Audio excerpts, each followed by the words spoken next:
हरे कृष्णा। तो आज हम तीसरे नाम अपराध के बारे में चर्चा करेंगे। तो ये तीसरा नाम अपराध है to disobey the orders of the spiritual master और to consider him an ordinary person. तो ये पद्म पुराण में इसके लिए जो श्लोक है वो है गुरुर अवज्ञा, मतलब गुरु को साधारण मनुष्य समझना ये भी एक अपराध है। तो इसका नाम से क्या रिलेशन है? क्योंकि हमें जो भगवान का नाम है वो गुरु के माध्यम से मिलता है। जैसे अभी आप सभी को जो भगवान के नाम लेने के लिए प्रेरणा और भगवान के नाम के बारे में जो समझ है, ये सब आपको किन से मिली है? ये सब आप सभी को मिली है श्रील प्रभुपाद से, क्योंकि श्रील प्रभुपाद ने हम सबको सिखाया और फिर प्रभुपाद जो हैं उनकी कृपा आप सबको भी मिल रही है। तो ऐसे जो गुरु जन रहते हैं उनको एक साधारण मनुष्य समझना, उनके अंदर कमियां निकालना। हो सकता है शारीरिक स्तर पे हमको कुछ दिखे कमियां, जैसे श्रील प्रभुपाद भी बीमार पड़ते थे, उनका शरीर बीमार पड़ता था।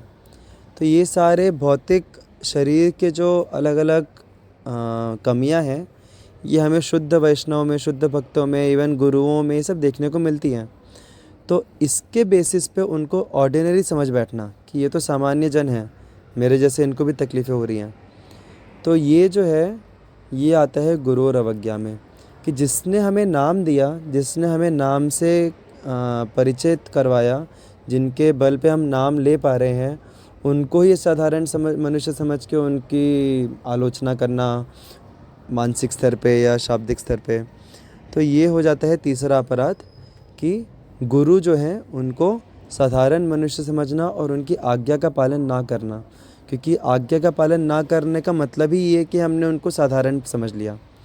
तो जो भी, वैसे हमें इन जनरल भी इसको अप्लाई करना चाहिए कि हमें कोशिश करना चाहिए कि भक्त लोगों की सेवा करें हम, उनके तरफ से अगर कुछ भी हमें आदेश आता है तो हम उसका पालन करें। इन जनरल जो भक्त रहता है वो कभी आदेश देने की इच्छा नहीं रखता, वो हमें आदेश तभी देता है जब वो हमारे लिए बेनिफिशियल हो। तो आदेशों का पालन करना भक्तों का, और ख़ास करके गुरु का आदेश पालन करना, ये बहुत ही महत्वपूर्ण है, बहुत ज़्यादा। मतलब ये पूरा एक फाउंडेशन हम बोल सकते हैं कि ये हमारे भक्ति की आधार है। क्योंकि हमारी पूरी भक्ति की जो प्रोसेस है, हमने कई बार डिस्कस किया है कि ये हमारे बलबूते पे हम भक्ति नहीं कर सकते।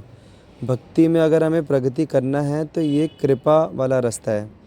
तो अगर हम गुरुओं को, भक्तों को अगर हम निंदा करेंगे, उनको अगर हम अप्रसन्न करेंगे, तो फिर क्या होगा? वो जो कृपा के जो हमारे ऊपर वर्षा हो रही है, वो वर्षा बीच में डिस्कनेक्ट हो जाएगी, वहाँ पे एक रुकावट आ जाएगी। तो इसलिए बहुत ज़रूरी है कि गुरु जो हैं, भक्त जो हैं, उनकी ग्लोरी सुनना, उनके बारे में अप्रिसिएशन बढ़ाना, ये बहुत ज़रूरी है। और इस माध्यम से हम उनको प्रॉपरली समझ सकते हैं और फिर इस माध्यम से हम अपने हरि नाम में रुचि बढ़ा सकते हैं। जितना हम भक्तों को अप्रिशिएट करेंगे, जितना हम भक्तों की सेवा करेंगे, गुरु की सेवा करेंगे, उतनी ज़्यादा भगवान हमें कृपा प्रदान करेंगे। और उस कृपा से हमारे जो नाम रुचि है, हरि नाम लेने में जो रुचि है, वो धीरे धीरे बढ़ेगी। हरे कृष्णा। श्री हरि नाम प्रभु की जय, श्रील प्रभुपाद की जय। Thank you so much.